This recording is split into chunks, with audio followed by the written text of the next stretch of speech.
Will you just keep showing up? You just keep showing up. You just keep showing up.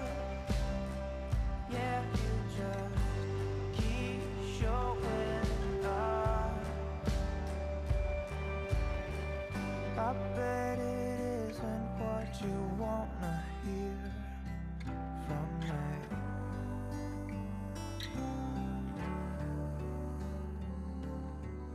No, you just wanna find some kind of lucky pill for free. But you just have to keep showing up. You just keep showing up. Yeah, you just keep showing up.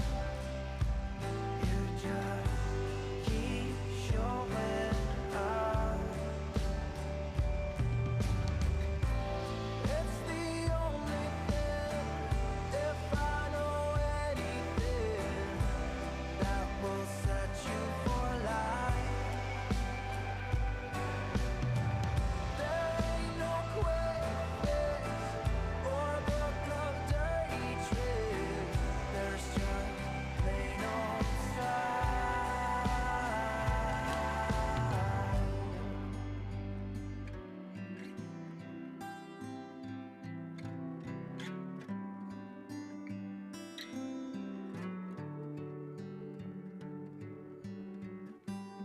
It's the sign of the times, I do believe.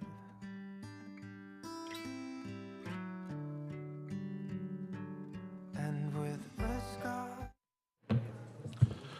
I'd like to call the meeting of the City Council Public Finance Authority to order. City Clerk, may you do the roll call? Yes. Councilmember Kalmick. Here. Mosher. Here.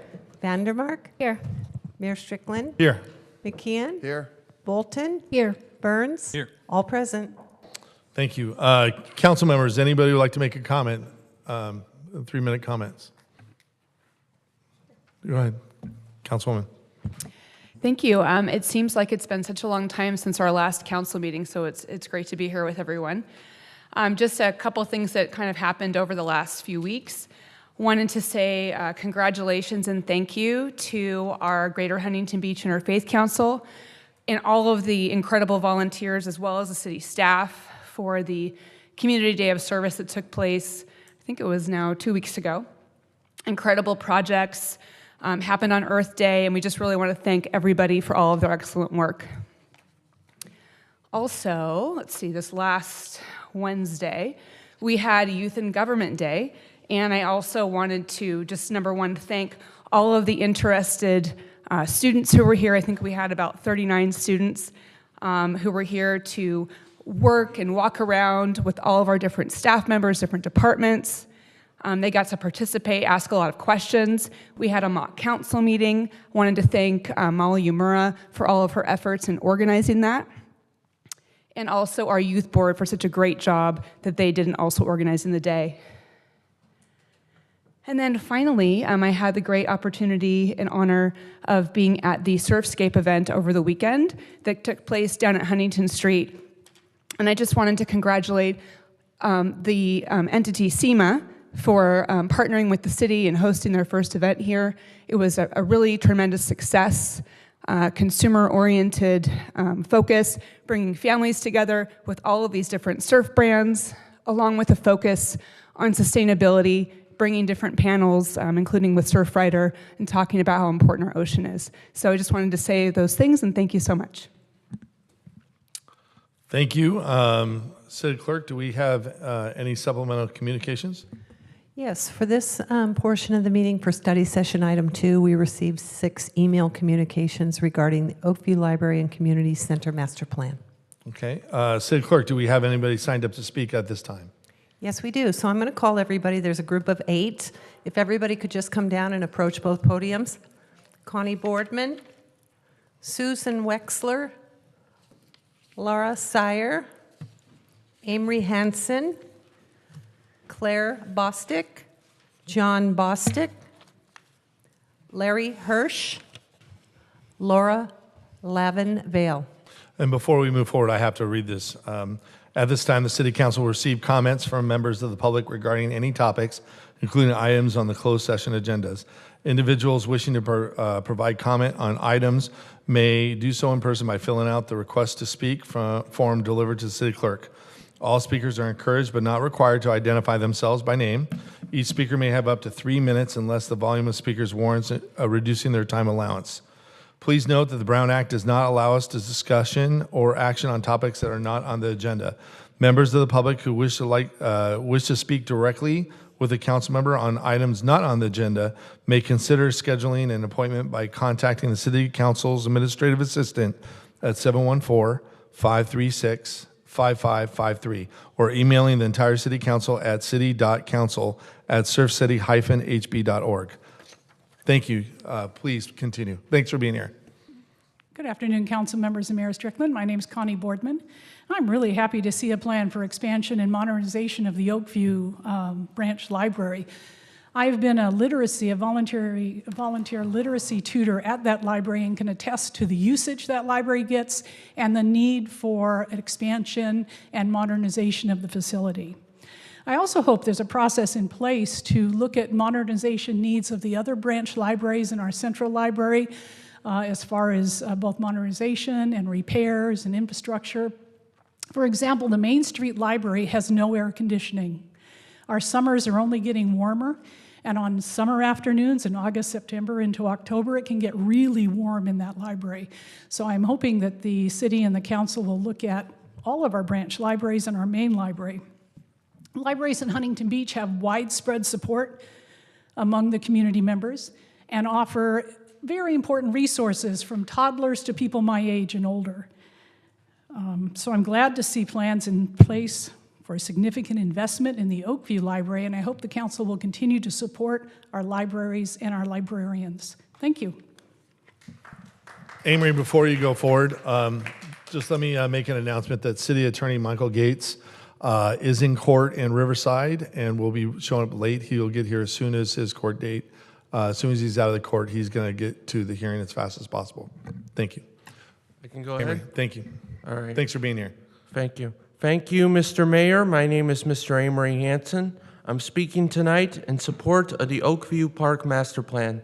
The Oakview Park Master Plan is very well designed.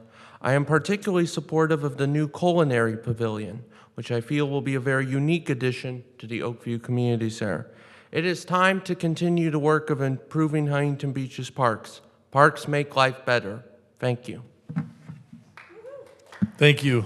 Next speaker, thanks for being here. Hi, my name is Susan Wexler. I'm the president of the Friends of the Children's Library.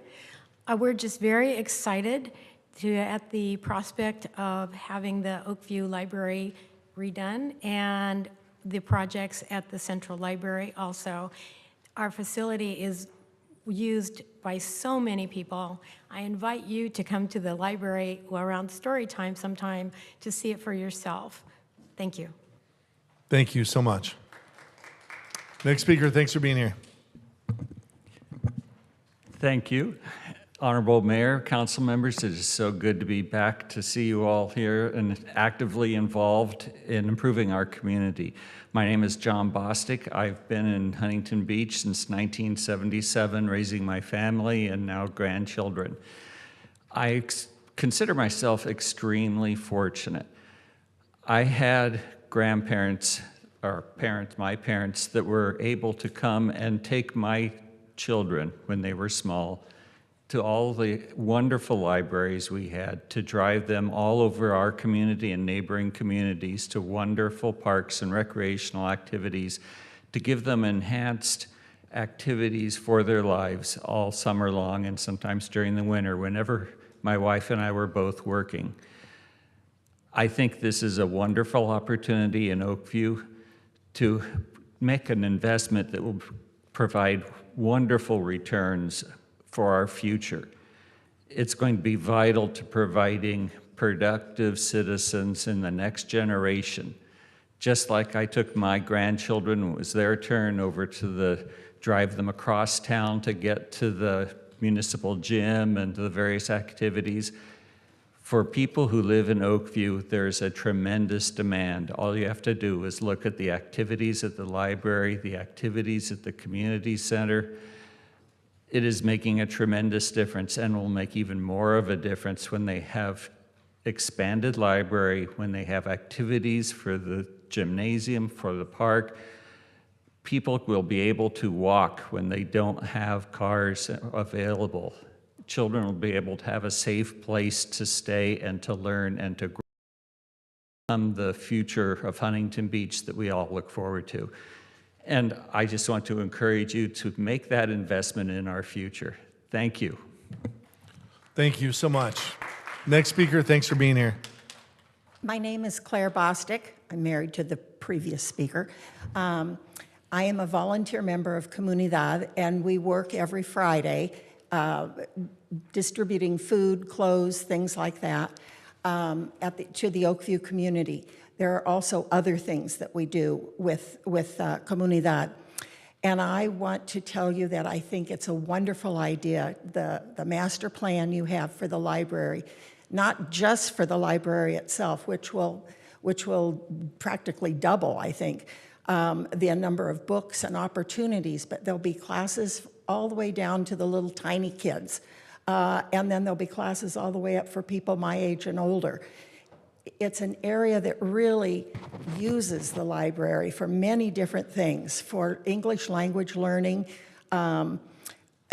just everything you can think of, and it needs to be bigger. It'll be great to have extra classrooms there, and it'll be great to have a place for the kids to go. Most of the people that we know there that we work with don't have 2 cars, so while one of them is off working, everybody else has to walk. And so this will be great because it's in walking distance of everybody that's in the Oakview community. So I hope that you will pass it. It will be more than a valuable investment. It will make a difference in so many lives. That little library that's over there services more people per square foot than any of the other libraries in the city. So thank you for your time. Thank you. Next speaker, thanks for being here. Thank you, Mayor Strickland, and hello, council members. I'm Laura Sire. I'm a very long-time resident of Huntington Beach, and I'm also a volunteer with the food distribution. I really love all these people that are here today. And I just wanted to mention that I am a retired teacher, and I taught in a community much like Oakview. It was Latino, and which is probably one of the reasons why it's dear to my heart. But as I said, I participated in food distributions and vaccine clinics, literacy tutoring, which I'm new at, but Kendi Royer there is the most fantastic teacher and runs the Oakview Library, teaches the, yeah. And let's see, what else I had the privilege, oh yeah. Worked with Beach City's Interfaith Services. I had an opportunity where it came available that I could help a young woman in Oakview and her daughter under very dire circumstances, was able to help her with Oscar Rodriguez's help also in attaining affordable housing in Oakview. So today I'm here in strong support for the proposed beautiful, and I can't wait to see that on the big screen. I've seen the slide is online, or the show, whatever it is, PowerPoint. And it looks just amazing. The completion of this project would be of immense benefit to the Oakview community and the city, the entire city of Huntington Beach, and frankly, a dream come true. Dreams often take vision, hard work, and let's face it, money. I strongly urge you council members to support this critical project and its funding needs in every way possible. An approved housing element cannot be ignored as an important factor in making this happen. So thank you so much for your time and I appreciate your work for the city. Thanks a lot. Thank you so much. Next speaker, thanks for being here. Thank you. Good afternoon, Mayor Strickland, council members, Pat Goodman from Huntington Beach, and I'm too very excited to see this conceptual plan for the Oakview community and for really the entire community, and I hope that you'll now move forward on it. It's really heartening to see the impact the current facilities have on this area of our city. The site improvements would be a great addition to our city's portfolio and to your legacy as council members. I know you'll have many questions, particularly around funding sources. I'm concerned, I hate to be the gloomy one, but that the state and federal funds are in jeopardy as long as we do not have an approved housing element. If the door is closed to us on this source of funding, how then would we secure funding? We'll soon have an answer from the California Library Association's Building Forward Library Infrastructure Program, I'm sure, and support from our Assembly and State Senator. Perhaps those redevelopment loan payback funds would be made available and can be parlayed into sufficient funding for this project. It's really very exciting. Thank you.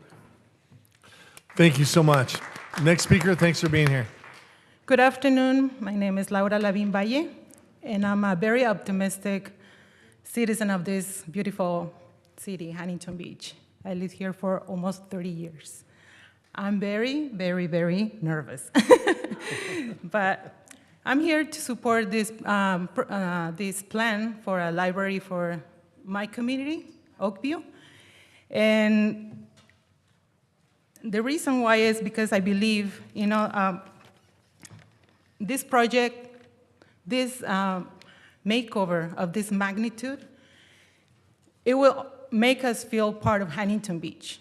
All our residents of Oakview will feel part of the prosperity of this city. We need this project also for people outside the community feel motivated to come to Oakview. I want to see that, people in and out. Some of you already visited our community, and you probably noticed that we managed to provide food for all the members of the community. Between the community center, Oakview Comunidad, and the school, the Oakview Elementary School, we made sure that no one in our community goes hungry. And that tells you how active we are in our community. So, sorry, I need to take a second.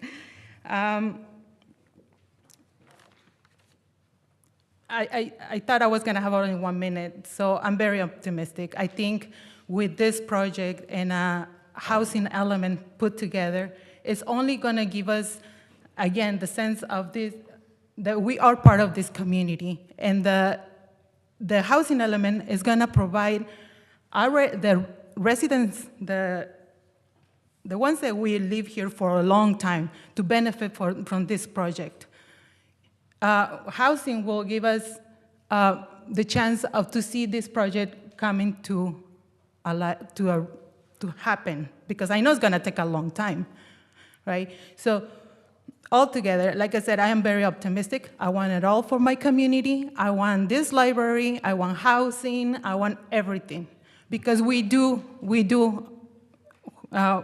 provide a lot of things to Huntington Beach. We're hardworking people, we're nannies, we work for the hotels, we work for the warehouses, restaurants. We are part of this ecosystem of Huntington Beach. We are part of this. And if you do provide this housing element and you approve this, this program, you're gonna be serving to this group of people, to this part of this community that I know is much needed for any city, Thank you very much. Thank you so much. Next speaker, thanks for being here. Hi, Larry Hirsch.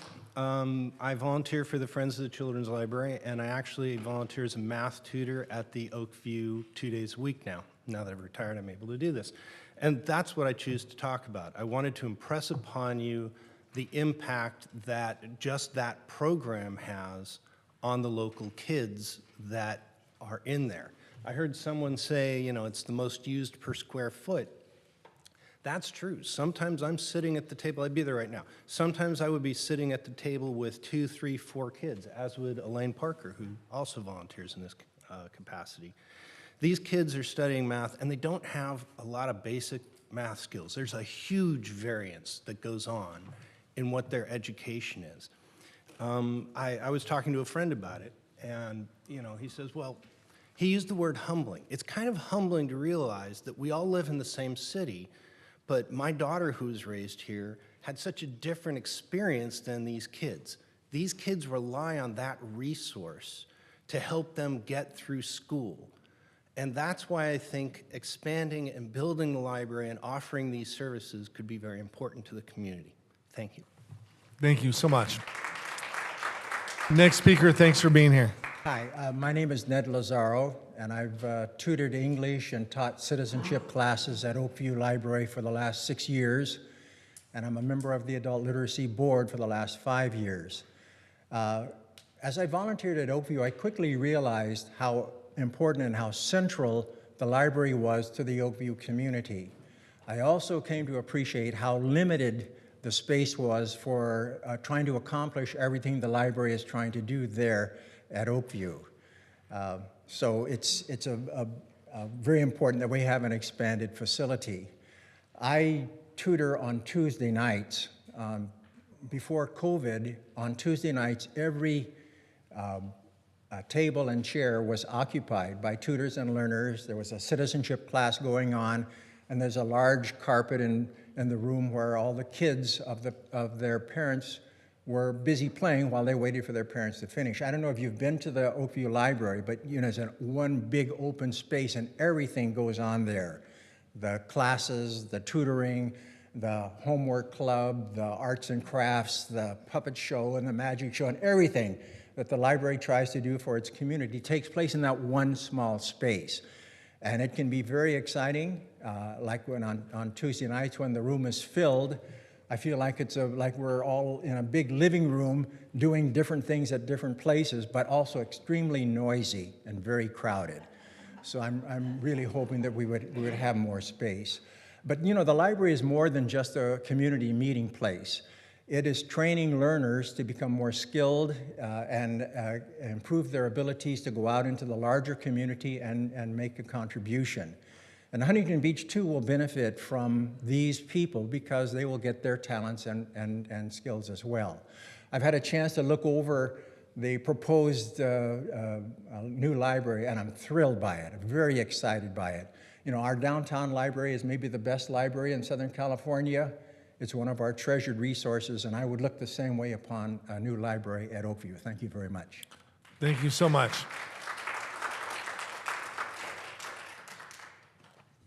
Clerk, is that all the speakers? That concludes public comments. Thank you. Members, now we're moving on to study session, item 23, 328, 1HB Customer Service Excellence Training. Staff, do we have a presentation? Mayor Strickland, members of the council, Al Zelinka, your city manager, wanted to give a brief introduction. Over the last 10 months, I've come to appreciate the city council's commitment to improving the way that the city conducts its business on behalf and for the people of Huntington Beach. And I've also come to appreciate the dedication of our employee team and their excellent level of service that they provide to the community now. Since March, we've been carrying out a customer service assessment, and which is near completion. And as a very important part of this journey of service excellence that will occur over the next year, year and a half, which includes things like the one-stop shop that the council has approved. We have brought in to this conversation, this initiative, Mr. Dennis Snow. And Dennis will spend some time with us this afternoon. He is recognized around the world for his passion for service excellence. He's written a couple amazing business books, Unleashing Excellence and Lessons from the Mouse. He has spent a good bit of his career developing and fine-tuning service excellence through his service at Walt Disney World in Florida. And his performance while he was there was consistently in the top 3% of the company's leadership team. He's now a full-time speaker, author, trainer, consultant, and he really helps organizations like ours take our level of customer service to the next level. So we'll start off today with Dennis presenting to you. Tomorrow all day he'll be providing leadership training to the city team, and then we'll go from there. But I thank you very much, Mayor Strickland, members of the council, for hosting Dennis this afternoon and for your commitment to great, excellent, world-class customer service. Dennis? Thank you very much, City Manager. Now I have 4.5 hours, right? Wasn't that the agreement? Yeah, I'm Dennis Snow. As you heard, my background coming to this is primarily with Walt Disney World in Florida. And just out of curiosity, how many of you have been to Disney World? Could I see your hands if you've been to? Yeah, I appreciate. I'm still a stockholder, so I appreciate that. If you would keep on going back. Anybody been more than once? More than twice? 3 times? 4? Okay, now it's getting weird. Now it's getting, no, you're my retirement, so keep going back. Well, I did work there, as you heard, for 20 years. I started out working on the rides, just like most of the management with the company. I was a frontline cast member working on the submarine ride. I got into management in the early 1980s and managed different locations around Disney. My first management position there, and I wish I had saved one of the business cards because it was the greatest title I have ever had. I was the supervisor of Fantasyland. You know, that's a business card. And I had a wonderful, as I said, 20-year career. Now what I do, as you heard the city manager say, I focus in on this whole idea of customer service. And in the training that I do, the talks that I give and so forth, I do use quite a few Disney examples, but I would never, ever get in front of a group and say Disney does it perfectly, because they do not. They screw it up sometimes, just like every organization does. But they do have a single objective. When you leave Disney World or Disneyland, at the end of your time there, they want you to have one thought in mind, which is what? What do they want you to be thinking about? I can't wait to get my money back. Yeah, when can we get back? When can we get back? Even though you have no money left, right? I don't think there's anybody here who thinks Disney is a nonprofit organization, because they are not. So it's about loyalty. Now, obviously, they operate in a different world than yours. Clearly, they do. You have challenges that an organization like Disney never has to face. But that objective of loyalty is very much the same. You want residents to be happy with what the city does. You want satisfied residents. You want businesses. You want to attract the right businesses to the city of Huntington Beach. That builds the economy, obviously. You want visitors, right, to be happy with their experience here, all the events that you do. And when people come here, you want them to be happy. You want them to be impressed with the library. And I got to see the library today. Very impressive. So while you operate in a different world than the one I grew up in, that objective of loyalty is very much the same. So I was very proud when the city manager asked me to participate in this effort. Now, I know you do very well. I saw in Wallet Hub a study that you're the #1 run city, I think it was from 2021, #1 run city in California. That's incredible. The research that you see, Al, he mentioned the research that's been done. I know you do very well. And that's the best time to say, how do we get better? When you're doing well is the best time to take a step back and say, how do we take it the next level? And that's what I really want to focus in on. I will stress again, I know that there are differences between what you do and what Disney does. I know that you don't work in a theme park. It may seem like it sometimes, but there's differences. It might feel like the Tower of Terror sometimes, but there's differences. I know there's sometimes that you have to make decisions that might not be popular with particular groups, that you might have to turn off somebody's water. I know you deal with challenging situations. And the biggest pushback I get, and I work with a lot of industries, the biggest pushback I get when I talk about service is people will say, well, here's a difference for you. It's fun to work at Disney World, right? It's fun to work at Disney World. No, it is not. I worked there for 20 years. I can tell you right now, after the first day, you can forget about all of that Mickey Mouse stuff, all of that pixie dust. I don't know how many of you have ever been at Disney World in the summertime. Anybody ever gone in the summertime? Let's go to Florida in August. You remember how hot it was? I want you to imagine being one of those Disney characters walking around. And I hate to burst bubbles, but if you don't know this, there are people, all right, inside those costumes. And I apologize for telling you that, but there are. And I've done it. And it's beyond anything you can imagine how hot it is. But you still have to make it a great experience for the guests. You don't care if I'm hot, right? You had to take out a second mortgage on your house for this vacation. You don't care if I'm hot. You haven't lived until you're the cast member. They call their employees their cast members.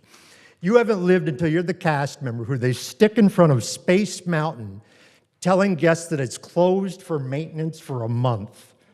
People would just melt. There was one time it was my turn. I had to be out in front of Space Mountain telling people it was closed.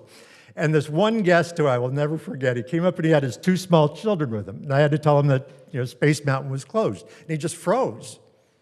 He just stared at me. And I said, yeah, I apologize, it's closed. And he looks at his 2 kids, he goes, thank the man for ruining our vacation. So peel the curtain back. Yes, it is different, but some of the challenges, the challenges that you deal with, I think even heighten the importance of providing great service to your residents and to your visitors. So what I wanted to do is give an overview of what I'll be talking about with the city employees tomorrow, and then the leadership team on Thursday. Tomorrow I'm doing a series of presentations for all of the employees of the city, and talking about 3 key principles, and I'll share those with you very quickly, what those principles are. And my hope is that as council members, that you see opportunities for yourselves in this too, and how you can support this initiative around raising the bar of service. So the first principle that I'll be talking about tomorrow is this idea right here, that we need to be looking at everything that we do through the lens of who we're serving.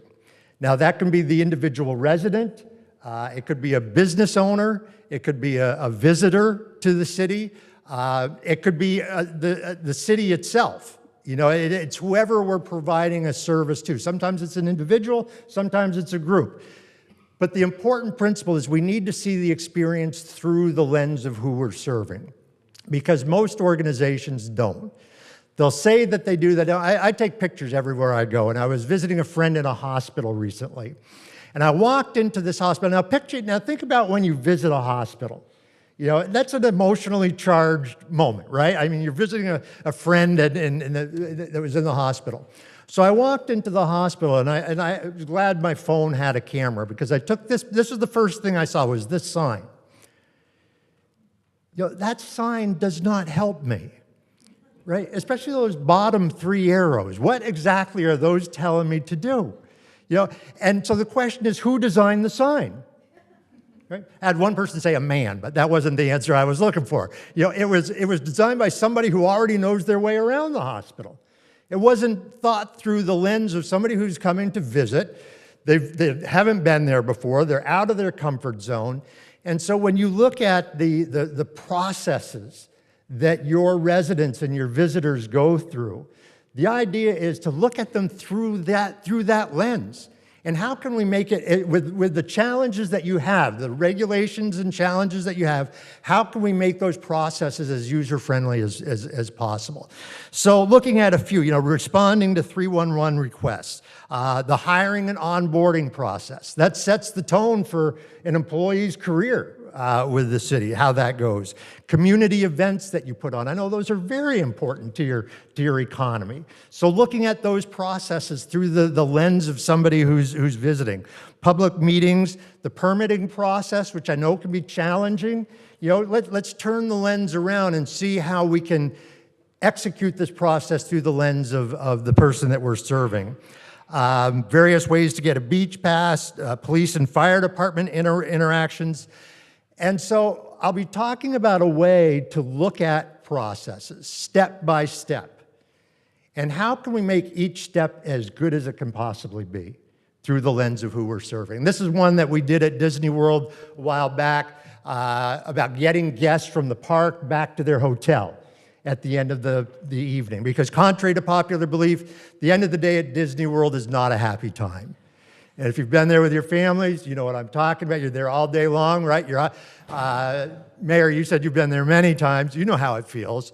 You're hot, you're tired, you have no money left. Carrying the kids on your shoulders, right? And so this is how people are, and you watch these poor folks as they're dragging out of the park.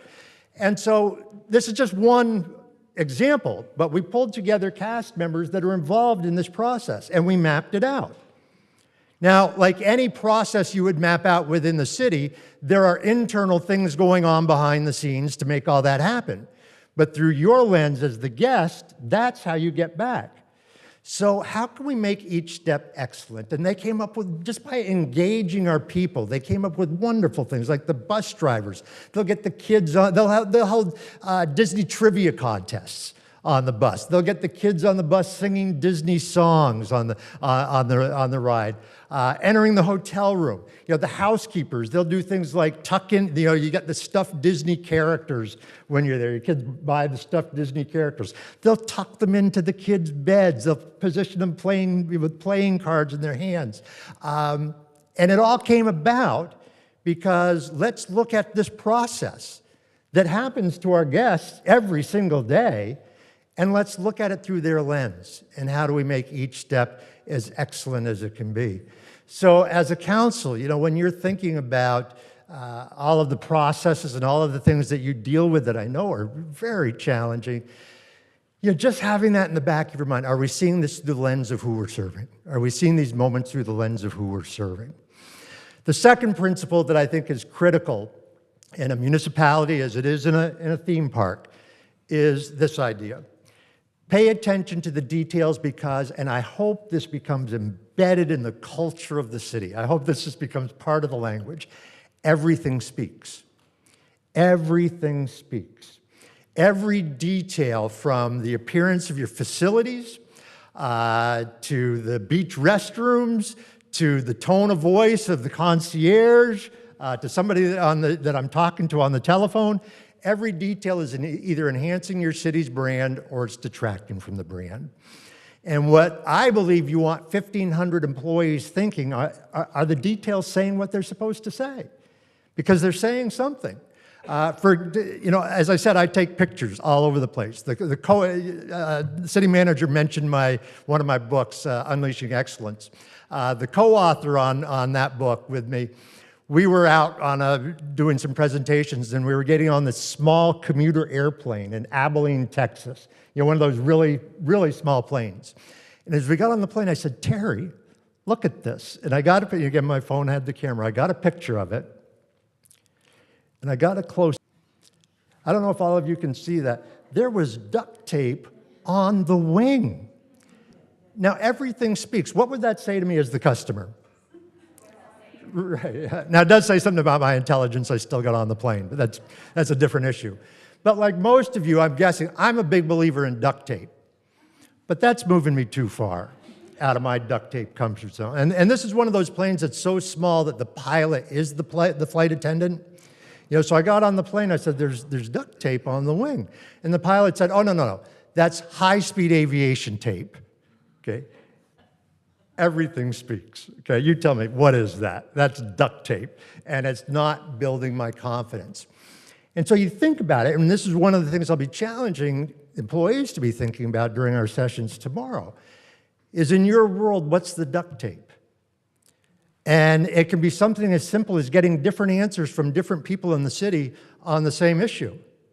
For different communications channels. It's a different application, but from the resident perspective, from the customer perspective, it's still duct tape. And so what can we do to make sure that every detail says what we want it to say, and to discuss that? And it's not just a physical thing. There's also what I call attitudinal everything speaks, where we've all interacted with somebody in an organization who we could tell really did not want to be helping us. They just wanted to process us through the system. When there's a problem, blaming another department, for the problem, just get it off of my plate. I call that the "it's not my job" syndrome. And the fact may be, it may not be their job. But if we're going to deliver outstanding service, we at least need to be able to get that person to who can help. There's nothing more frustrating than being shuffled around different people before you finally, if ever, get to somebody that you talk that can help you. So just having discussions with the team, and this is one of the things I'll talk about with the leadership team on Thursday, is what are those potential everything speaks distractors that can take away from the Huntington Beach experience? And then what are the commitments that we need to be committed to as members of this team, as employees of this city, to make sure those distractors do not occur, or at least to minimize the likelihood that those distractors occur. For my days at Disney World, everything speaks distractor. Here they build a beautiful place. They've got a castle. You think about it, and everything speaks distractor would be if there was trash everywhere. Right? That would take away from the image. But it's a reality of the place. You think about a place like that, it generates a mind-boggling amount of trash. So because that's a distractor, but it's also a reality, then one of the Everything Speaks commitments is, as a cast member, as an employee, if you're walking through the park and you see a piece of trash on the ground, it's your job to go over and pick it up and throw it away. It's non-negotiable. And it doesn't matter if you're Captain Nemo or the Vice President of Marketing. You go over and pick it up and throw it away. And interestingly enough, what do you think the #1 compliment Disneyland and Disney World gets? What do you think the #1 compliment is? How clean it is. That's why. And the beauty of it is if you build it into the culture, or it's just part of the culture, after a while the behaviors just become part of who you are. We could be walking through Disney World having a conversation. I could see a piece of trash on the ground, go over, pick it up, throw it away, not even miss a beat in our discussion, because it's built into me. And it does get weird after a while, because you start doing it in other places, like in malls. I go to New York, I get exhausted, because where do you start? But that's the idea.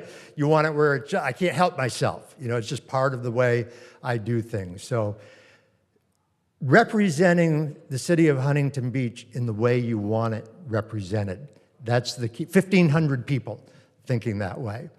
And then the third principle that I think that I'll share tomorrow, that I think is core to service excellence, is this idea of creating moments of wow. And moments of wow, it brings some things to mind. But what I want to make a point with the moments of wow is big things are great. And you've got some big wows. I think the MyHB app, for example, I think that's a big wow. Councilwoman Mosier, you talked about that in your video clip. That somebody put something about a street problem in my HB, and the next day it was taken care of. It was all taken care of. In my opinion, that's a big wow. Concierge, in my opinion, that's a big wow. But I would also suggest to your folks that the little wows are important too. When I went to the library today, just the smiles on people's faces, the friendly hello, You know, that fond greeting when you walk in, where you can tell that people that they really care, the quick response, whether it's a call, an email, in person, you know, response, I think in a world like yours is very important. Listening so that you're active listening, so that you really do understand when somebody calls with an issue or a problem, that you truly do understand what the issue is. What's the question behind the question, so that you're truly taking care of that customer's or that resident's situation. Giving them advice on how to prevent a problem from happening again. You know, those are taken by themselves. You may not think, you know, are they big things? You put them together, and you think about, you know, a resident of the city of Huntington Beach, the numbers of points of contact that they might have, whether it's with the police department, fire department, mayor's office, whatever. Those little wows add up. And that's the point with this. And another way to create little wows that I think is important in a city environment is recognizing the frustrations and being the city that actually does something about it. You know, you can't solve every issue, but if you at least alleviate some of the issues, some of the frustrations that people have, that residents have, that visitors have, you know, whether it be the permitting process, business licensing, convoluted phone trees, I know that can be very frustrating for people, and I'm sure residents deal with that too. And being the organization that actually does something, you become a beacon of light for your residents.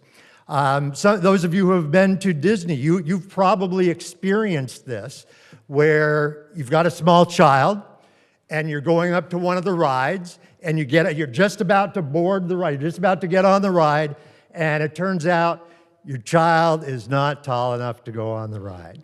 Okay, this is meltdown time. If this has happened to you, this is meltdown. Even though there's signs all the way up there, it's meltdown time. So the process was always this. Half of your group would go on the ride and half would stay with the child. Then you would swap. After they came off, you would swap. And the other half would stay with the child and the other group would go on the ride, which solved the problem for everybody but who? The child, right? So what do? Well, what we encouraged all of our departments to do, we didn't encourage it, it was required, was 4 times a year, each department would have a team meeting. What do we find frustrates our guests? And what can we do about it? And what they came up with this one, the beauty of this is what I'm about to share with you is a piece of paper. In reality, it's a piece of paper. What they came up with is what they call future rider certificates, where if you get up to the ride and the child is not tall enough and, you know, breaking down in tears, the cast member working there will go get a future rider certificate, sign it, get down on one knee, give it to the child and say, now when you come back to Disney the next time and you're tall enough to go on the ride, just give the person working at the front of the line this certificate and you and your family go right to the front of the line. No waiting, you go in front of everybody. No waiting, nothing. So a moment before you had this child who was in tears. Now you have a child who knows the next time they come, she's going to be a hero. Right? I think the dads go out in the parking lot and sell these things, $10, no waiting. But where it came from was recognizing there are frustrations. And let's be the organization that actually does something about those frustrations. Councilman McKeon, you had mentioned in the video efficiency. I think that's a key one here. I think people are looking for an efficient experience, right? They're looking for an efficient experience. And a lot of frustrations might revolve around lack of efficiency. So how can we raise the bar there? That's the idea with looking at it this way. So looking at the session for tomorrow, these are the 3 things that we're going to focus in on what we as individuals can do to raise the bar of service, in our own performance. How can we raise the bar of service and deliver even better service to those that we serve? Thursday, I'll be talking with the leadership team and talking about, where do we go from here as leaders? And I'll be sharing some key principles around leadership that what I call enculturate service excellence. Enculturate service excellence. Now, enculturate is not a word. Okay? I made it up. But it says what it's supposed to say. Let's say I was watching one of the city's employees, and they were interacting with a resident, and they were doing everything you would want them to do. They were giving great service. They were seeing through their lens. They were making sure the details said what they're supposed to. They were doing a great job. That resident walks away, and I go over to your employee and say, what got you to do that? What got you to give that level of service? The best response he or she could give me is, I don't know what you're talking about. That's just the 1HB way. That's just what we do here. Versus if they say something like, well, you know, management has these video cameras that monitor us. And if I don't do it, then I got a demerit. And then it's a flavor of the month program. And most of us have lived through flavor of the month service programs. The idea here, again, is to enculturate this. So one of the things is using the language of service excellence. Now, you know, the language up there, of course, is the language of hello, but the language of service excellence. And so I encourage leadership, I encourage you as leaders in this community to use the language of, are we seeing through the lens of our resident? Are we seeing through the lens of our business owners? You know, are we seeing through the lens of our visitors? If everything speaks, what are these details saying to our customers, you know, of the city? So using the language, using the tools. For everything that I talked about with the frontline employees, there's a tool that management can use to help enculturate that. So for each of those elements that I discussed earlier, there's a tool that they can use with their teams to say, all right, let's service map a process that we use in dealing with our customers.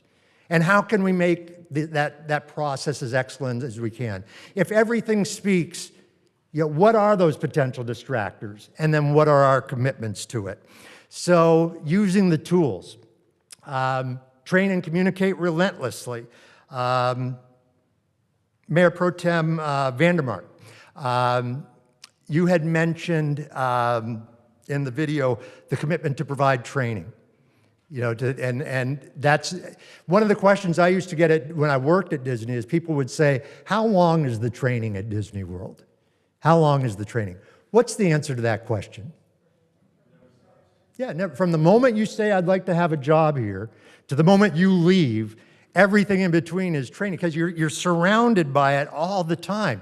You know, starting off meetings with something about customer service, messages in backstage areas, you know, whether it be posters or whatever, just reminding people about you know, I know we've got some of the police department here. I worked with a police chief one time, and he put a sign in the locker room going out to the front of the office, say, when you walk through this door, you are now on stage.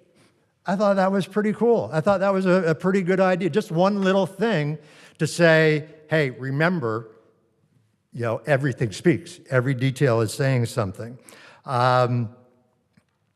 City manager, I know that you're doing email blasts regularly now. I think that's fantastic. You know, it's another way just to keep that message in front of people. And so, again, thinking about anytime we communicate with our people, that's an opportunity to reinforce service excellence. Another thing that I think is important to focus in on in perpetuating this culture is we need to hire the right people.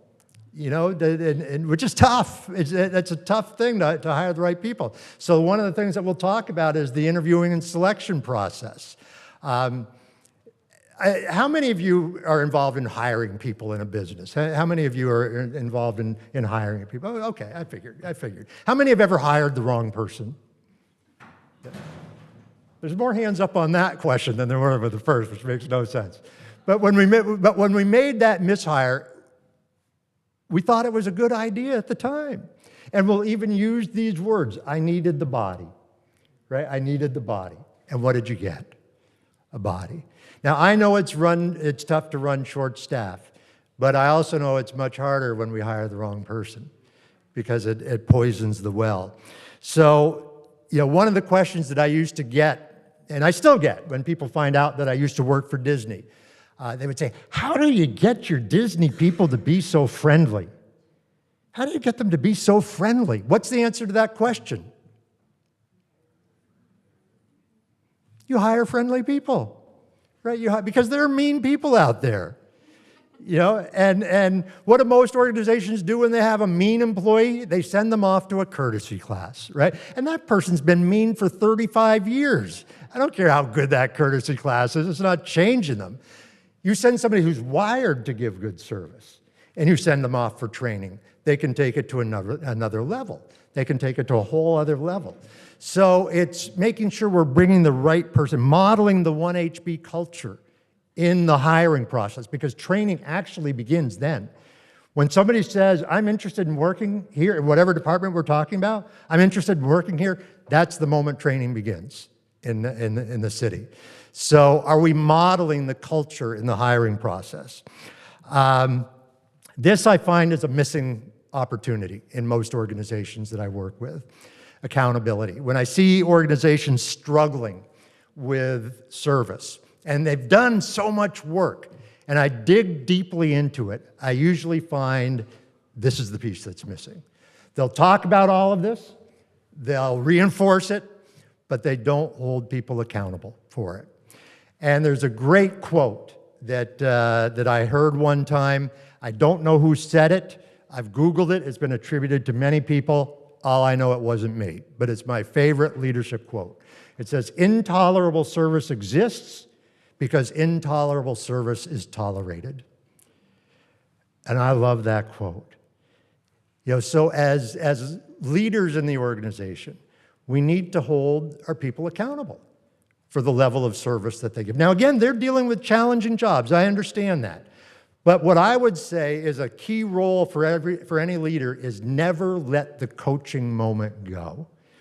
When you see an opportunity, that somebody missed, somebody missed an opportunity, or they gave bad service or whatever, they weren't really paying attention, whatever it may be, take the moment to coach. That's real-time training. Because that situation occurred, you address it as close to that moment as you can. Training doesn't get any better than that.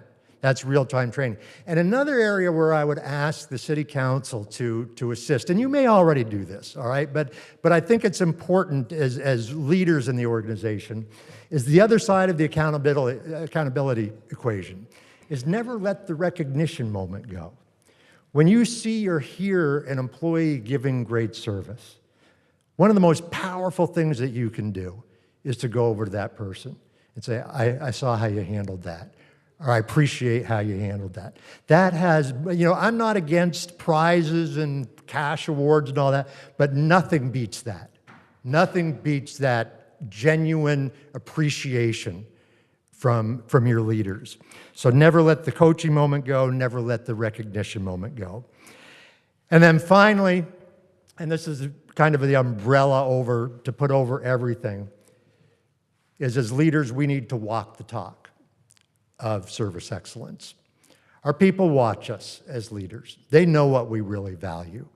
So when you look at things like performance appraisals and promotions and job descriptions, service excellence needs to weave into all of those things, but they also need to weave into our behaviors. This is my all-time favorite Disney photograph. I love this photograph because, first of all, who is that? Walt Disney. And more importantly for our discussion, what is he doing? He's picking up trash at Disneyland. This is probably taken in around 1959, I would say. And the way now I don't know if this actually happened, but the way I like to think about it is somewhere right about here, there was a Disney trainer with their trainee. And that Disney trainer was saying to their trainee, it's important for all of us to keep the park clean. That's part of everybody's job. And at that moment, they look over, and that's what they see. To me, again, that's training, that's as good as training gets again, when you see something like that. So at walking the talk of service excellence, I was renting a car one time, and I was tired, I had been traveling all day, and I walked into a car rental office, And the first thing that I saw when I went into the office was sitting on the customer counter was a roll of toilet paper. It was sitting on the counter. Yeah, which should have indicated how I was going to be treated through this whole thing. But there were two employees behind the counter, and they were talking with each other and not paying attention to me, you know. And so I thought, well, maybe they don't see me. So I started making some noise, and one of them came over. No eye contact, no interaction, just very transactional. Gave me the keys, and the car was way out there. Got out there, got in, turned the ignition. Car was dead. Car was dead. Now, first of all, what should have been my first indicator that there was going to be a problem? That roll of toilet paper. Because if you're not taking care of the little things, you're probably not taking care of the big things either. So I walked back into the building. Two employees are still there. That one employee was behind the desk, and I went over to him and I said, and I was frustrated. You know, I said, I got out to the car and it wouldn't start. And he said, and he looked me dead in the eye and he said, so you don't want the car? And I was tired and frustrated, so I said, well, can I see your manager, please? And what do you think he said? I am the manager. So none of this should have been a surprise. So we need to walk the talk of service excellence as leaders. So again, you know, tomorrow we'll be talking about looking through the lens of the customer, paying attention to the details, and creating those moments of wow.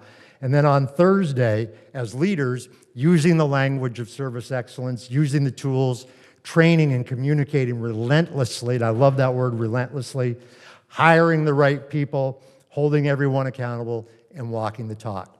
And if you do this in the long run, if you do it in the long term, the outcome is intense loyalty. And again, I think that's the name of the game, is you want your residents to be happy living here.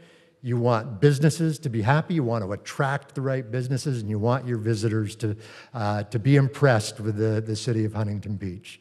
So I want to thank you again for allowing this to happen. I'm very excited about working with your team over the next couple of days, and thank you for your time today. Thank you so much.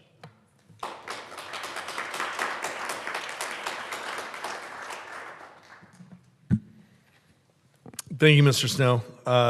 Members, next on the item, study session number 2, 22-845, Oakview Library and Community Center Master Plan. Staff, do we have a presentation?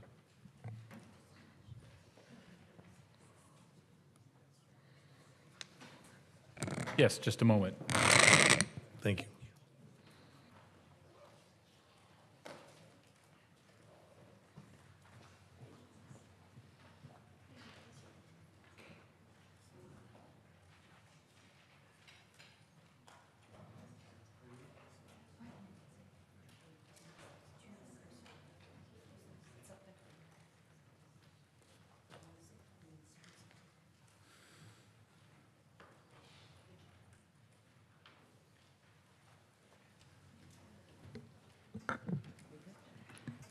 Good afternoon, Mayor and members of the council. Thank you for having us here today to talk about the Oakview Library and Community Center conceptual plan.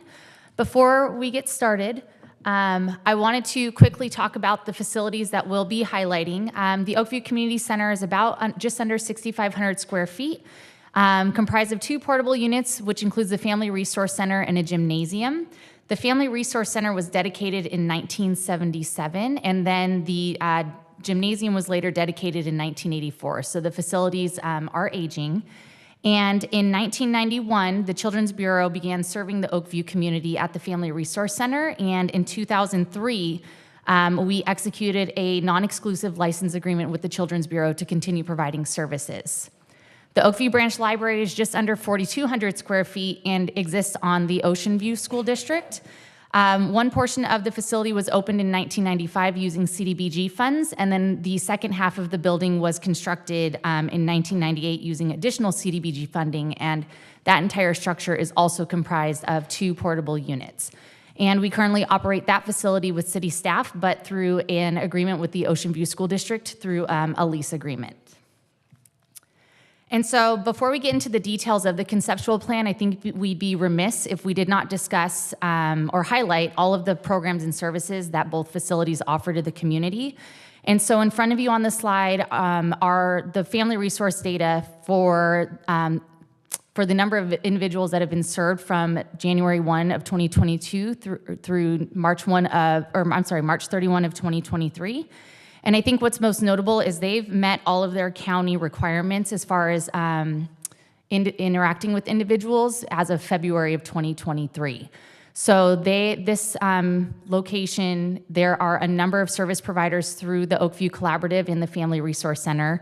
And as you can see here, a number of shared spaces, and they're constantly working on top of each other to provide these services. And then moving into the library, this data is projections for the 2022-2023 fiscal year. And again, you can see 15,000 books checked out, 20,000 books used inside of the branch. And as previously mentioned in public comment, there are 35,000 visits at this library, which is about 8.75 patrons per square foot, in comparison to the Central Library, which is 110,000 square feet with 525,000 visitors, or 4.77 patrons per square foot. So the Oakview branch really is the highest usage in-house of all of the branches, and Central Library as well. And so what I'd like to do is go ahead and turn it over to our consultants with Johnson Favreau, and today we have Steve Johnson with us. Oh, Jim Favreau, I knew I was gonna do that. Sorry. Can you hear me now? Great.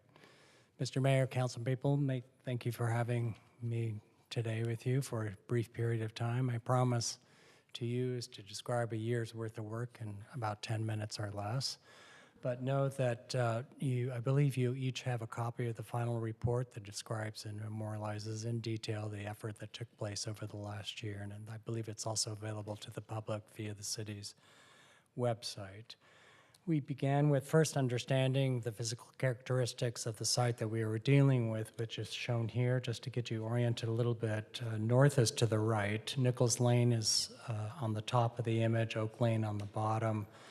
The city-owned property, approximately 2.5 acres, is shown in the red dashed L-shaped figure in the lower left of the diagram. The rest of the property on the image is all owned by Ocean View School District.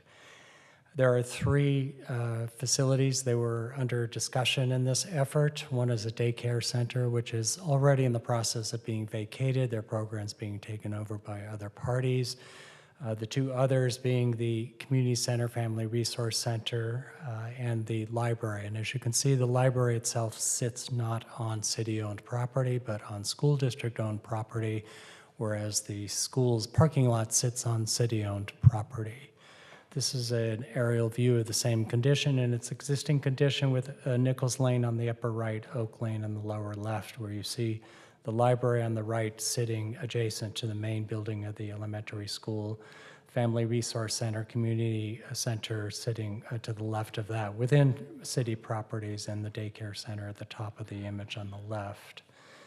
The library is 2 modular buildings that were joined together to form one room. It's about 4,000 square feet, and it is one room. And it does amazing things. The amount of programs and services that are delivered through that facility is astounding. And you can tell if you go there that the facilities are not actually facilitating that. They're actually in the way. So what we have to do as part of this project is to create facilities that facilitate the programs and services that are going on there, and to allow them to grow as they certainly can. The other facility across the way is the Family Resource Center, Community Center, with this room, which is charitably called a gym. It's not at all a gym, it's just a room. It's not nearly regulation size. It severely limits what can actually happen in that room, and of course is degrading and at the end of its useful life. It fronts on to a parking lot and a bunch of power poles and a degraded alleyway along the Oakview alley that extends from Oak Lane.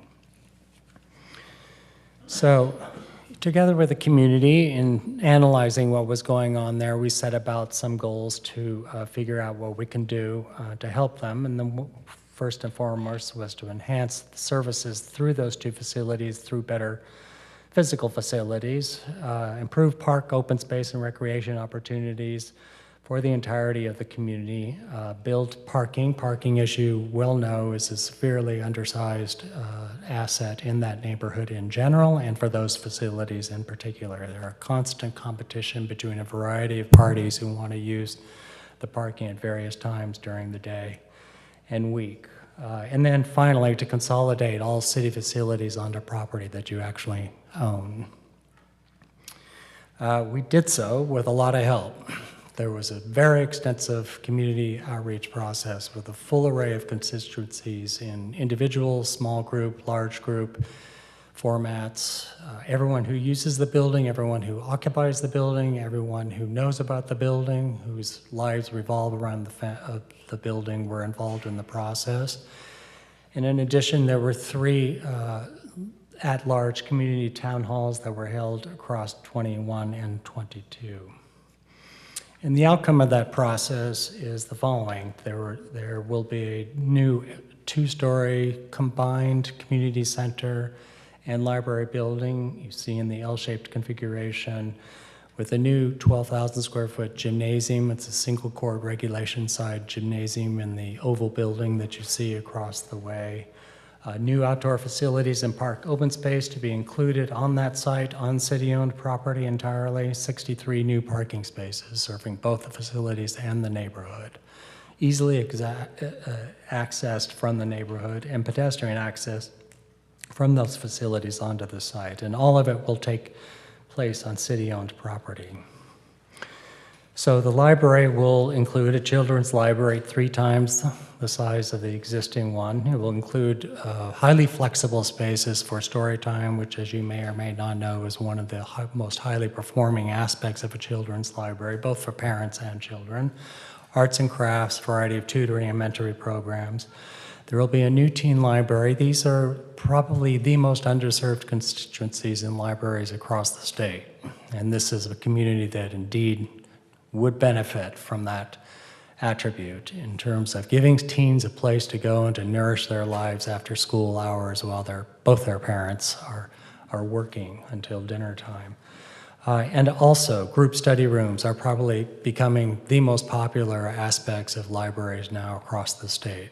The more, the better, both small group and large group study rooms for collaboration and tutoring. The community center itself will combine a traditional community center and the Family Resource Center. Remember, the Family Resource Center offers all sorts of array of programs having to do with building family and community support, mental health, counseling, and all those sorts of kinds of things. But then there also will be the traditional enrichment programs, recreational programs, meeting, classes, conferences, seminars, and whatnot that go on in a typical community center. And finally, an indoor gym with a regulation-sized court. That being important not just so that adults can play basketball on a regulation court, but that they can actually use it for a variety of functions. They can drop a screen down the middle and use it for pickleball on one side and volleyball on the other side, and all sorts of other kinds of activities. And outdoor facilities included with that will be more park open space than is currently there now, a new playground, a sports court, community gathering areas, and the 63 parking spaces, which are arranged in 2 locations, 26 of them along an extension of Oak Lane, which is part of the project. Improvements to that street as it meets up with Barton on the left, and then a new lot on the site of the current child development center, child care center, up close to Nichols Lane, where there will be 37 parking street. Also, part of the project is to improve the extension of Oak Lane so that it connects better with the fabric of the neighborhood, so that residents can, in fact, walk to this facility in a safe and accessible way, as well as park there in a manner that is suitable for families arriving at the site. So we'll be undergrounding the overhead power lines, we'll be improving the streetscape, we'll be adding trees, widening the sidewalks. This now is, I'll just take you on a little tour of this imaginary visualization of what the facility could be. The L-shaped building in the foreground is the combined community center and library. The community center on the ground floor, library on the second floor. The oval building being the gymnasium, beyond and between them the outdoor facilities, new street parking along the Oak Lane extension in the lower left, and the new parking lot in the upper right. The Ocean View Elementary School, Oakview Elementary School playground is on the right, and their parking lot is in the lower right. As you approach the building from Oak Lane school now is on the right, the playground on the far, way beyond on the right. You enter that arched open way into the lobby, brought upstairs to the children's library, which is sequestered acoustically from the rest of the library, but is an extremely active place. It's a place for learning activities and for all ages, from infants through the older children, multi-purpose in its functionality.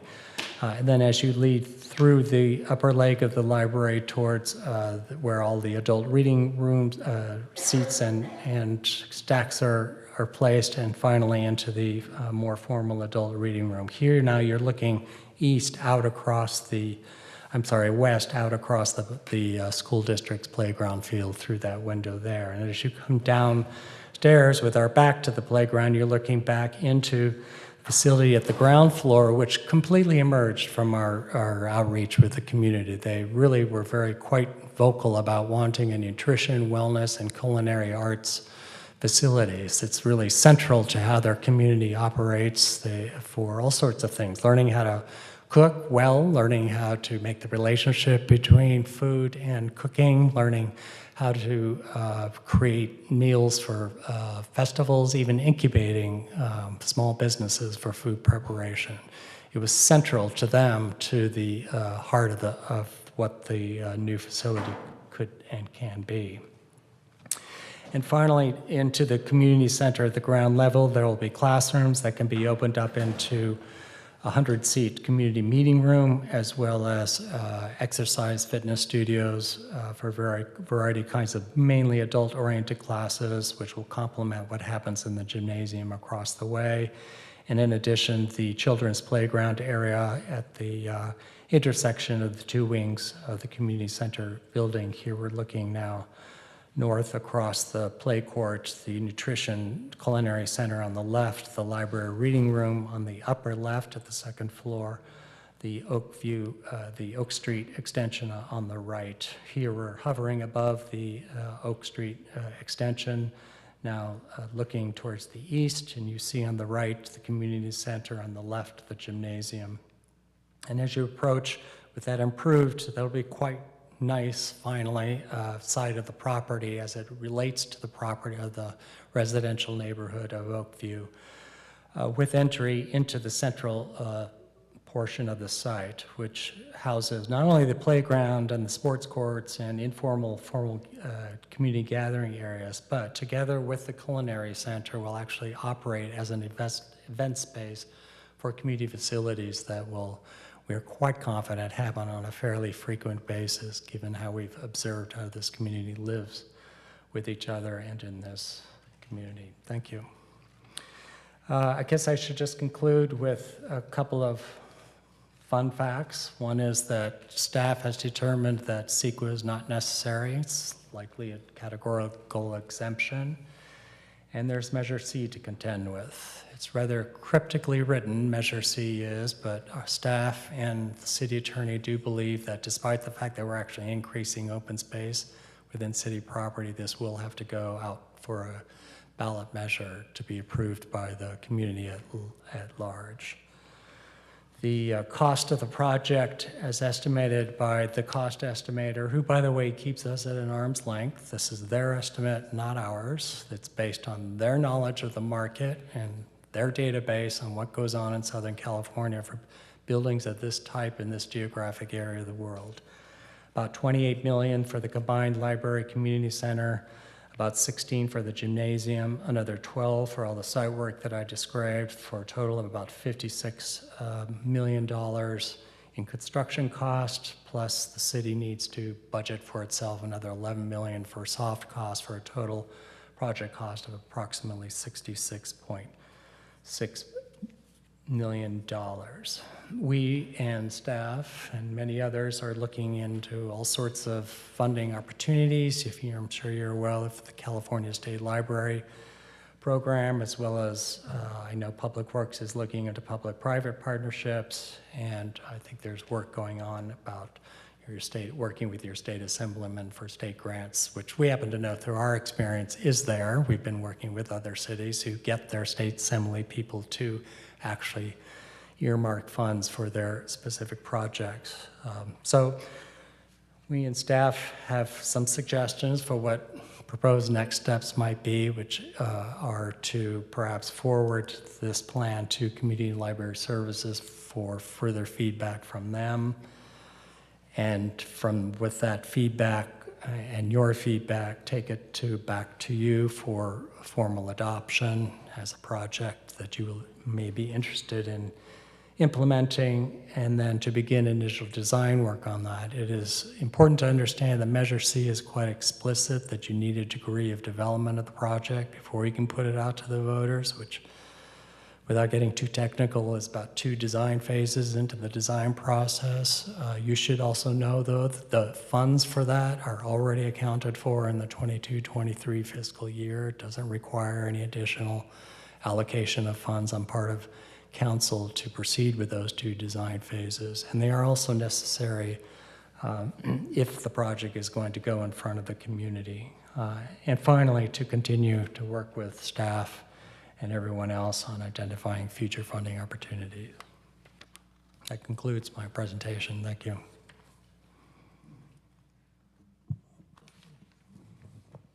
Any questions from members? Oh, go ahead, Councilwoman. Thank you. So you mentioned event space, and I just wanted to know if that was an opportunity for revenue generation, so that would help defray the cost of creating the project.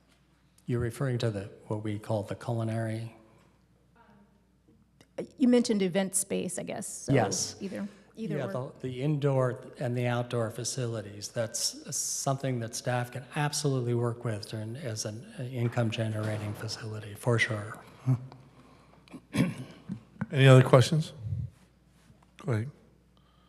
Mayor Pro Tem. So you said right now we have our library is in OVSD property and their parking space is in city property. Once this is completely built, that parking space, will it be back?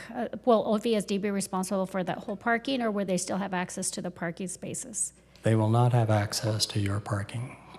Okay, and also the parking. Unless you want, as an operational issue, to share it with them in some way, shape, or form. Okay, and also you said it's available to the residents? Yes. Would they be able to park there 24 hours a day? Maybe if they live down the street, can they park there overnight, or would that lot be closed?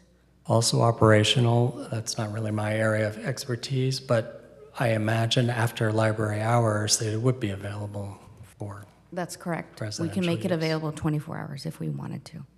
Okay, and the daycare, who would be responsible for running the daycare? Would we contract out to someone? Would the city be responsible for that, or would it be a different organization? So currently, the Boys and Girls Club, through a CDBG pass-through with the Family Resource Center, is operating about 100 children a day as an after-school program. So considering that this relationship continues with both the Family Resource Center through the Boys and Girls Club, then yes, that would be maintained in that relationship. Okay, and the culinary space, actually, Rhonda asked a similar question. I wanted to know if we can rent that out maybe to generate some income, and would the city be responsible for booking those events, or different? It would be us, right? Yes. Okay. And hours of operation, would they be similar to what we have now with the Family Resource Center? So if we're reflecting on how our other community centers operate across the city, we do operate Monday through Saturday. And so if we also look at how the community is using the facility to make sure that we are not open when they do not need us. So currently our community centers are open 8 a.m. to 7 p.m., I believe, Monday through Friday, and then 8 to 1 on Saturdays. But we would obviously look at how the community needs us there, and then we could adjust accordingly. Okay. I did have an opportunity to go and check out the library, and I've been going there to be more involved in the community. And having grown up in an area just like Oakview till my mid-20s, I can understand the value of how they need opportunities like this. So thank you for putting this together. Councilman McCann. Yes, thank you for putting this together. It's one of the nicest facilities I've ever seen. I'm a real estate developer myself, so just looking at rough numbers, you've got about 35,000 square feet of buildable area. at $65 million. That's $1,800 a square foot to build it. You know, most projects, whether it's, you know, retail shopping centers like we build, et cetera, is like $400, $500, $600 a square foot. So we're talking 3 times that. So for me, the main concern is, you know, how do we pay for this? I think it's responsibility of the taxpayers to understand that, especially because they're going to vote on it for Measure C. So just thoughts on how optimistic you guys are that we can obtain funds through this that aren't taxpayer funds through the general fund. And then also, is there a way to scale this down if we can't raise the amount of funds? Can we phase it over, you know, multiple years? Just kind of digging further on how we're going to pay for this facility. So I guess a couple of things you brought up. Our library consultant is fond of, since we've known her for 20 years, lecturing us on a library is only second in complexity to a hospital in terms of the equipment, the complexity of the interiors and whatnot. It is not the same as building a shopping center. It's not a shell and core building. It's a very extensive, very complex undertaking. And as I said in the presentation, the cost estimate's not coming from us. We're not dreaming this up to fluff up the budget. It's coming from a cost estimator who knows what the library market is in Southern California. It can be very easily defended if anyone needs to know. And the same goes for the community centers. In terms of phasing, absolutely yes, it is configured so that you could build the L-shaped community center and library in one phase, and you could build the gymnasium in another phase. Just keep in mind that buildings keep getting more expensive over time, so you will be investing more money if you choose to do it in that manner. I get that, you know, it's easy to save money when you have a lot of money, but it is possible to phase it over time if the money just simply isn't there. We also have to factor in prevailing wages because these are public tax dollars that we're spending, so that is an added cost. Right. And we also have furniture, fixtures, and equipment calculated and built into that cost. Good. So it's not just the envelope, it's all the fixings that are attached to the building. And $11–12 million in site work. Right. Yeah. But I guess, you know, the last question, how optimistic are you guys that we can raise this money? Well, there's 2 things about that. One is funding sources do want to know that you're serious.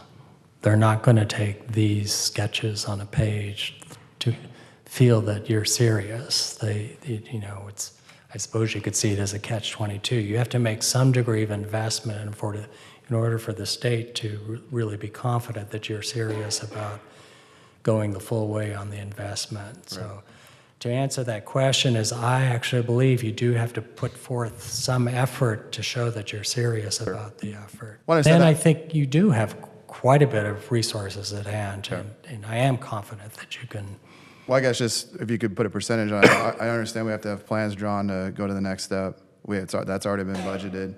But let's say we have approved plans and we go forward to the Measure C process. I mean, what the taxpayers are going to want to know is how much of this can we receive through grants, et cetera? Like what percentage? Are we talking 90% of the project and then the taxpayers are putting up the other 10? I mean, what's your guys' kind of gut?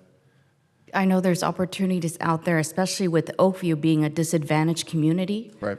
That scores a lot of bonus points when it comes to grants, both federal and at the state level. Okay. So we've got good chances when it comes to Oakview. Okay, for the whole thing?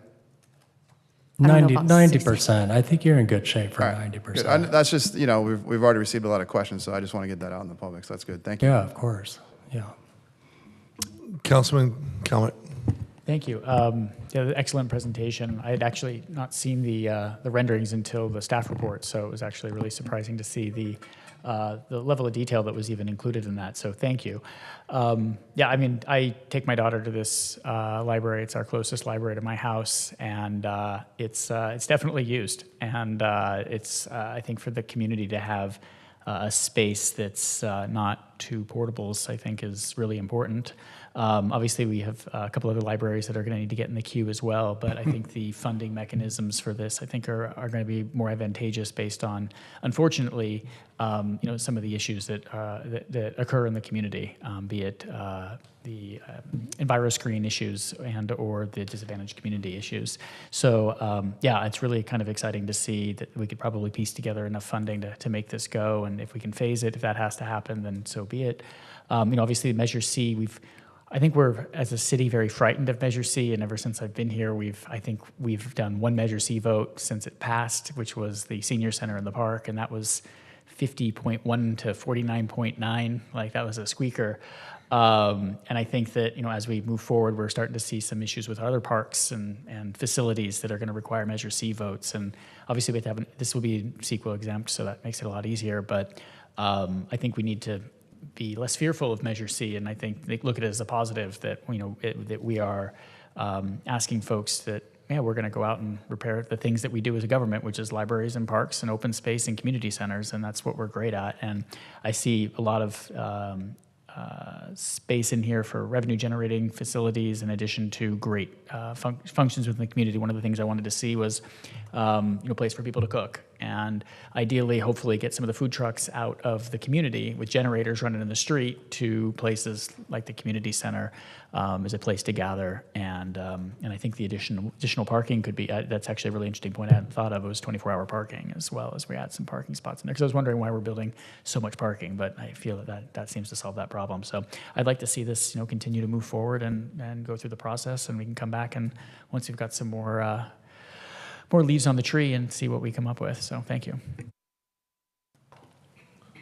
Councilwoman. Thank you so much for this presentation. I had the opportunity to participate, I think, in all 3 of the town halls in Oakview, and each time it was impressive the way that you all communicated with the residents, and that it was not just a one-way communication. It really was a listening session and an iterative process, and I know that it will continue to be that.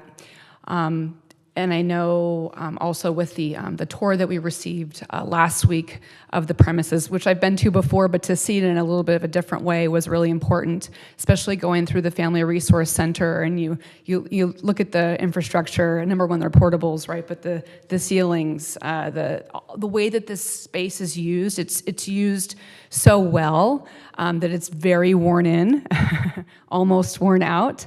But the people who are there are vibrant and almost like ignore that. It's almost invisible to them. But when you're walking through it, you can really see the challenges that are there, and especially with all these public spaces that are used for somewhat private interactions. People deserve the right to have a private conversation in a space like that. Also, I really do think as we went through the library, there's, as you mentioned, 2 portables, both with CDBG funding, a space in the middle to kind of make it try to look pretty and to bring some light in. But in the end, as we discussed that day, the portables, I think, have a 10-year lifespan, a proposed lifespan. Is that correct? Yeah. And so obviously this has gone far beyond that, and we're looking at doing our infrastructure report card, and as we look at this is our social infrastructure, our libraries, and how we decide as a community, not just as a council, but as a community, to prioritize our social infrastructure, our community, our kids, I think says a lot about who we are. And so the sheer fact that we've gone about this process thus far, I think says something, that we're prioritizing this. And I hope that it sounds like as we proceed, that our community will be able to really be able to have the importance of this communicated to it, as far as the prioritization of our kids and our youth and our engagement with the community. I don't want to say concerned, but of course, we want to think about how are we going to fund everything. I appreciate the fact that you mentioned that we need to show that we're serious about doing this. Having the funds there to go through these initial phases, I think, is helpful with that. And then hearing from a council, I think that we are committed to this is also important as well, and I hope unified. I do think that it will be interesting to see, as part of that seriousness, I don't know what the impacts will be from a state level of funding if we don't have a certified housing element. So I'm curious about that as we move forward. I know this is going to take some time, so hopefully those things will all get worked out in that time frame. That's definitely a concern of mine. But I do believe that I know everyone will work together to figure out public-private partnerships in addition to grant funding as well. And I also just wanted to say thank you to all the people that are here today, all of the volunteers. The day that we were touring the library, they were having a volunteer luncheon, and it was filled. And people are really committed to the citizenship programs, the literacy. We talked about the Loteria program, and it just really, it is kind of like we talked about with the service experience before, enculturating like what's important here. And you can see the importance of serving the community is just so important to all of the people that participate there. And if we can, as was also mentioned, this is the highest serving volume of our libraries. If we can improve those spaces and provide more opportunity, imagine how much more people we can serve there. So I just wanted to say thank you, and I certainly support this, and I hope that we're able to move it forward and help really communicate to the community how important libraries are. And I know it was also mentioned in public comments, all of our libraries. And so I know we'll likely look at plans for all of our many satellite libraries as we move forward as well. Thank you. All right, well, that's all the comments from members. Thank you so much for the presentation and all the hard work that went into the presentation. Thank you.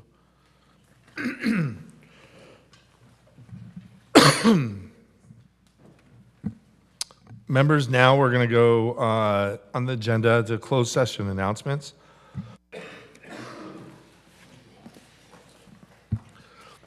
We're going to closed session conference with labor negotiators, agencies, designation representatives, Al Zelinka, City Manager, Peter Brown, Chief Negotiator. Also in attendance are Jose Rodriguez, Human Resources Manager, Travis Hopkins, Assistant City Manager, Michael Gates, City Attorney, Eric Parra, Chief of Police, and Sunny Hahn, Acting Chief Financial Officers, employees, organization, Police Officers Association, POA. Conference with labor negotiators, also on Government Code Section 54957.6. Agency designated representatives, Al Zelinka, City Manager, Peter Brown, Chief Negotiator, also in attendance, Jose Rodriguez, Human Resources Manager, Travis Hopkins, Assistant City Manager, Michael Gates, City Attorney, Eric Parra, Chief of Police, and Sunny Hahn, Acting Chief Financial Officer, Employee Organization, Police Management Association, PMA. I need a motion to recess to closed session. Motion. It's been moved, seconded by Mr. Burns. All those in favor say aye. Aye. Opposed? Seeing that, we're going to closed session.